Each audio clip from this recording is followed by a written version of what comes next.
beautiful plant people. If we haven't met before, I am Sam, the proud owner of Plant Collector Melbourne, and today we are going to be talking about the absolute goats in the Anthurium realm. And for those of you that do not know what GOAT stands for, it is the greatest of all time. So we are going to be talking about my personal top 3, of which I think are the greatest of all time Anthuriums. So without further ado, let's get started.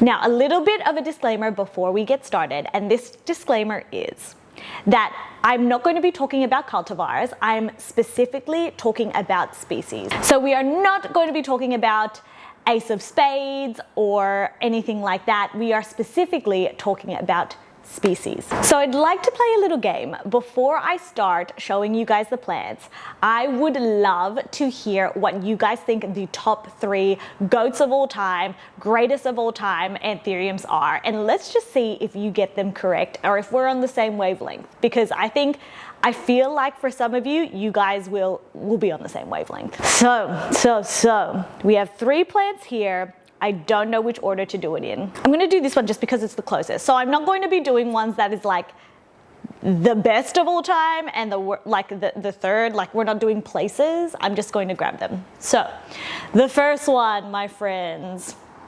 surely you guys would have this on the list or the radar of GOATs, or the GOATs of all time. And it is none other than Anthurium veitchii. And I just think that this plant has been on so many people's radar for at least like 4 or 5 years. And the one that I'm specifically holding is the Anthurium narrow form, which just has their veins a lot closer, a lot narrower, and in my personal opinion, I think this one is more superior than the fridge form, which is like the wide form. I love this one. And I do actually have one over here, and I'm not too sure whether this is the wide form or whether it's a mix between the narrow and wide form, because to me, when I look at it, it's kind of just an in-between. I would say that it's probably more of a wide form, but it could just be a mix of the two. I think that if you know Anthurium, or if you like Anthurium, you cannot not know an Anthurium veitchii, because it is called the king of Anthurium for a reason. It is so splendid and beautiful. I think it's a lot easier to care for in comparison to, let's say, the more velvety Anthuriums. And I should definitely put some footage of my own Anthurium veitchii that's in the tent, and you guys can see that the new leaf is looking so beautiful, but also that is a concoction of both the wide and narrow form. And hopefully you guys will be able to see how, yes, the leaf is actually wide, but the actual veins, the lateral veins, are quite narrow and close together. So hopefully you guys can see the difference. Let's move on to the next one. Okay, I just got a little bumpy of this in the store. So, my friends, if you like Anthurium and you like corrugated leaves, this should be no surprise to you that this is like one of the greatest of all time in my personal opinion. It is lumpy, it is bumpy, it is dark, and I do dare to say that there's still a lot of people that love them and want them in their collections. I would say that it came later on in the piece in terms of being in Australia, or there was abundance of them in Australia. So I think that veitchii has gone more, I don't know, it's still popular, but not as popular as it was in the day. And this guy definitely is in its spotlight moment in the last, I would say, 3 years.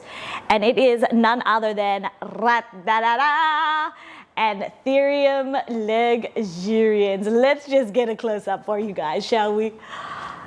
Ay, ay, ay, the lumpy, the bumpy.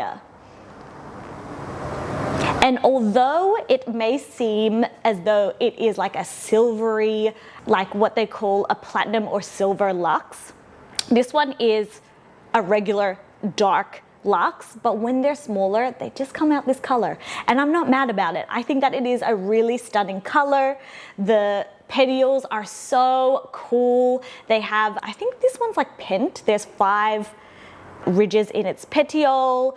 They come out red. I mean, I said that before, but I just can't get over how beautiful it is.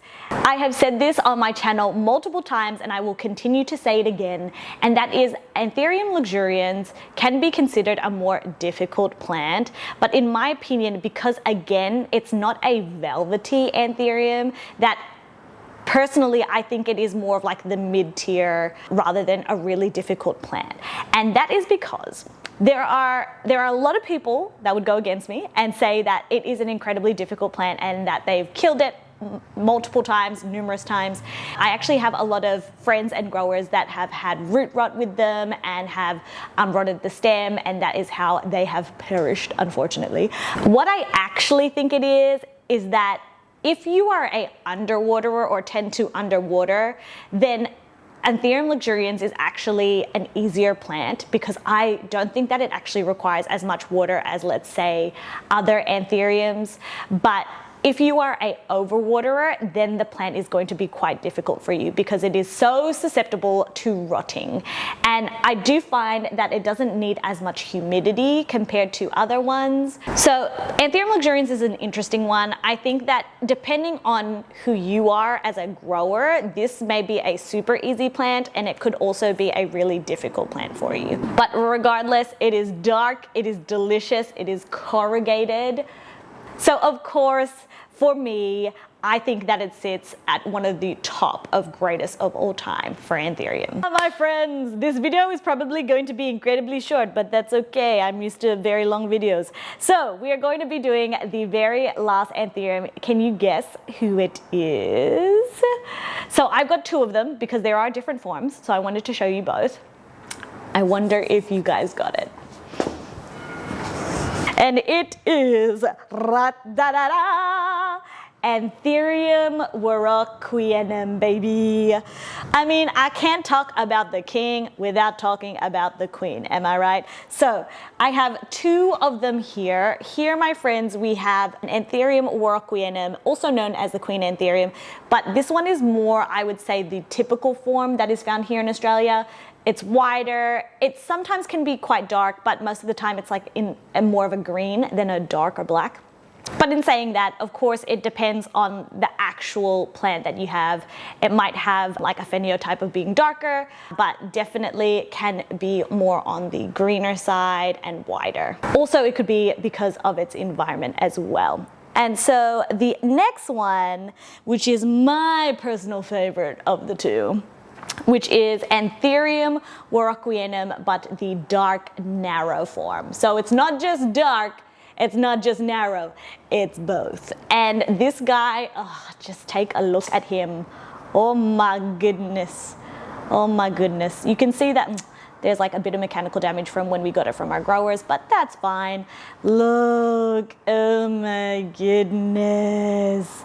Isn't it ridiculous? So personally, I do think Anthurium get a bad kind of rap of being really difficult plants, and I get it. I think that if you are comparing, let's say, really easy plants that are just for indoor, that don't necessarily need humidity, in comparison, they of course are a difficult plant.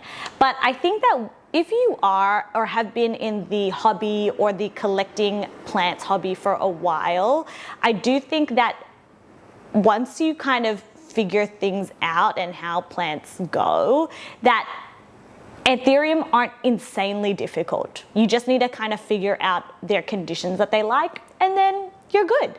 But I do think that Anthurium warocqueanum gets a particular bad rap of being incredibly fussy and difficult. And to that I say, yeah, no.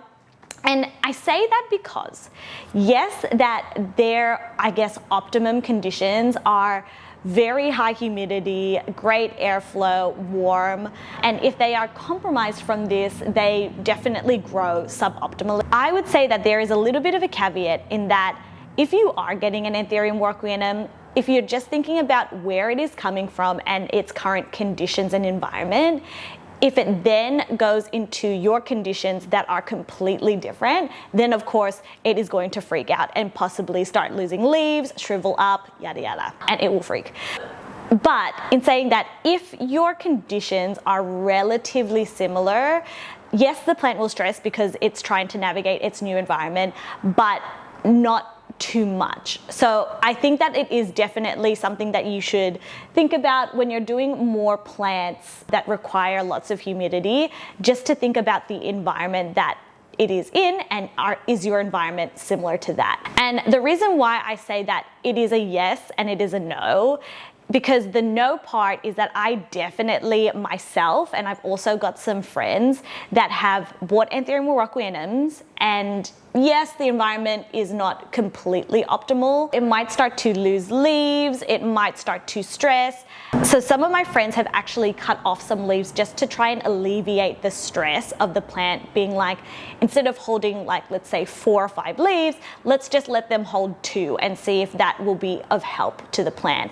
And they've managed to recover, and all of the new leaves and the new growth have actually adapted to its new environment. So I actually have some people that have grown Anthurium moroccanum in ambient conditions, which blows my mind, because I don't know if I could personally do that here in PCM, because it might just get a little bit too cold at night.